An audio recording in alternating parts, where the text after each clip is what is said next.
चाल चलेली हथनी जैसन।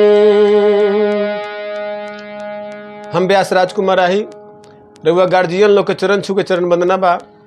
एगो बहुत पुरान गीत जरा के हम 2004 में लिखनी।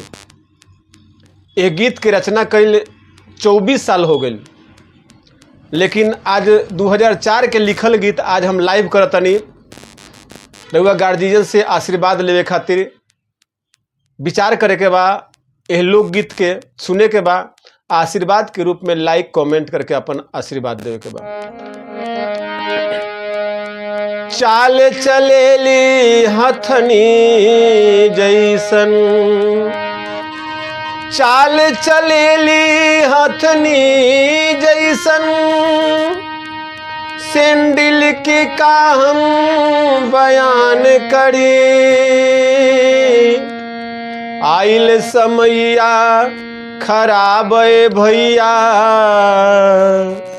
काहे इनकर हम नाम धरी।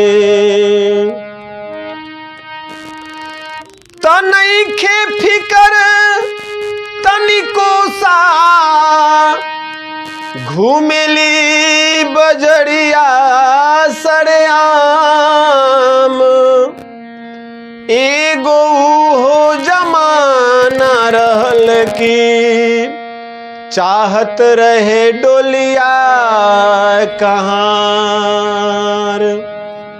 आज समाज में देखे के मिलता बारा बेपर्दा लोग हो गए बारे।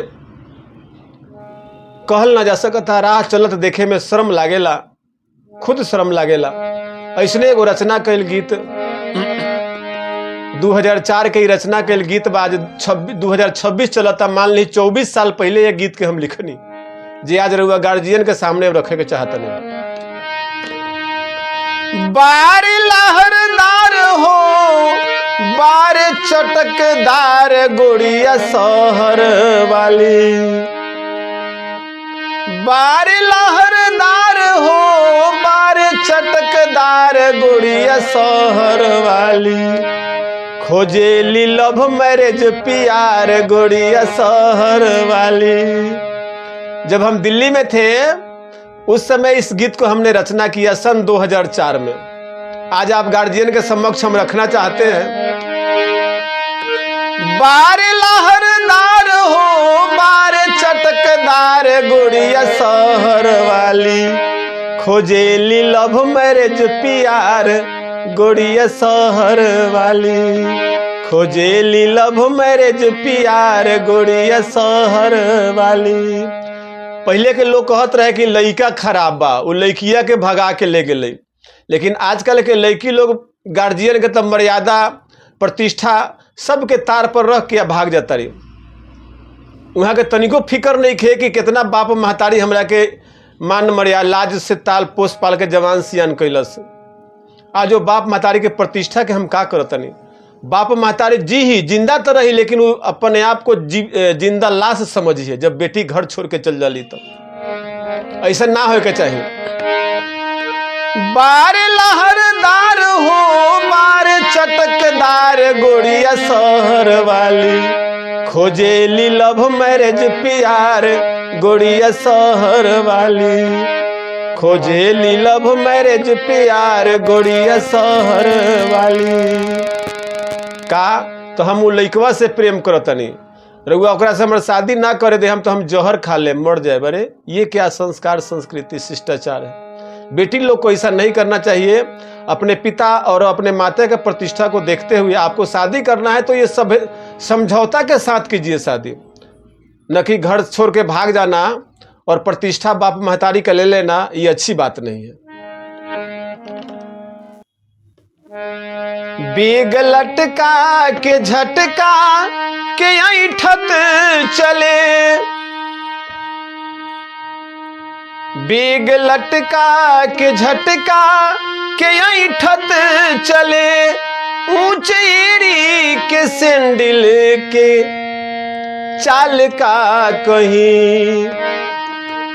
बेग लटका के झटका के ऐठत चले, ऊंचे एड़ी के सैंडल के चाल का कहीं। बार लहरदार हो बार चटकदार गुड़िया शहर वाली, खोजेली लव मैरिज प्यार गुड़िया शहर वाली, खोजेली लव मैरिज प्यार गुड़िया शहर वाली। अगला अंतरा बा भैया। मस्का लगा के राखेली सबके मान हो, हुस्न के दीवाना भइल सगरो जन हो।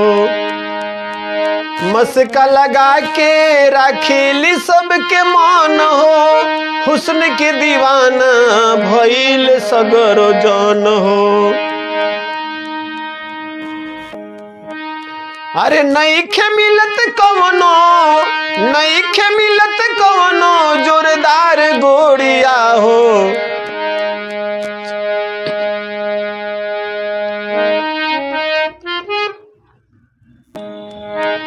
नइखे मिलत कवनो जोरदार गोड़िया हो, गोड़िया शहर वाली, खोजेली लव मैरिज प्यार गोड़िया शहर वाली, खोजेली लव मैरिज प्यार गोड़िया शहर वाली। अगला लाइन में भैया। अंगिया उघार बा पिछार बारे खाली,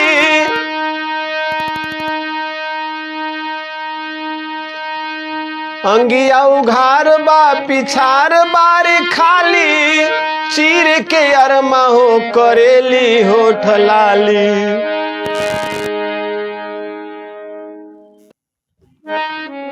लाल बदनिया बा बारे होठ लाली, अंगिया उघार बा पिछार बाटे खाली। लाल बदनिया बा होठ बारे लाली, अंगिया उघार बा पिछार बाटे खाली।